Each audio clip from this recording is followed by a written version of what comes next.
Hi, today we're going to have just a brief tour of the Creative Commons website. First, I just want you to note that there's some information here. If you do decide to share your own work someday, it will help you walk through the process, and also some pointers on using and remixing others' work. If you just want some more information on the company itself, you can look at this.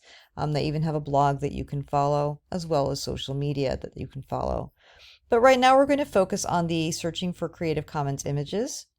Clicking on this. All right, let's say I want penguins, pictures of penguins. And then let's say that I would know for sure that I want something that I could modify or adapt, make some changes to. So I'm going to pick that. And let's pretend for right now that I'm not planning on making something that I want to sell. So I don't need to click this one here for right now. I have no plans to use it commercially. I'm going to click on the search.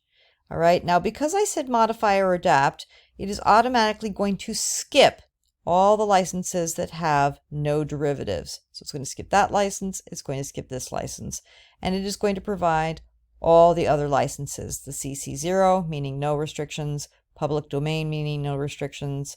I just have to cite the author or creator. I have to cite the creator and share my work with the same license. All right. I am not allowed to make money off of it. All right. And some other combinations. Now I want you to notice that when I mouse over each picture, it's going to give me the license put on that particular image. All right. Now let's say, after looking through here, I decide I want to use this picture. It's very cute of these two penguins snuggling. So I'm going to click on that. All right. There's the picture. Okay. There's a bit about the person who created it. Again, reminding me what the license is that I've agreed to here. Now for citing it, you're just going to go to the plain text. That's the one you're most likely going to need. It will provide you with this information that you can just paste into your sources page. I click copy, and I can just take that and just hit paste on my sources page right away. Now if I was going to use this in a website, I would probably click this, which would give me all the coding already, and I wouldn't have to do anything else. I would again just copy and put that right into my web page coding. If I have rich text here, this automatically gives me links. If I was just going to put this, let's say, in a Google Doc, and I just wanted the links to be live already, but like I said, your plain text is also perfectly acceptable.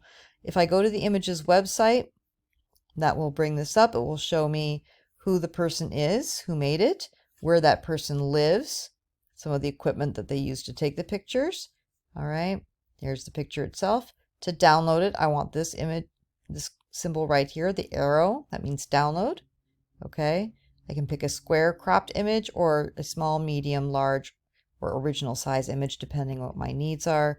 This would be if I want to send the picture on somewhere to a friend. This means simply I would favorite if I had a Flickr account and I wanted to have a list of favorites.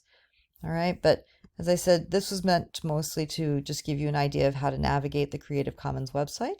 I hope you find this helpful.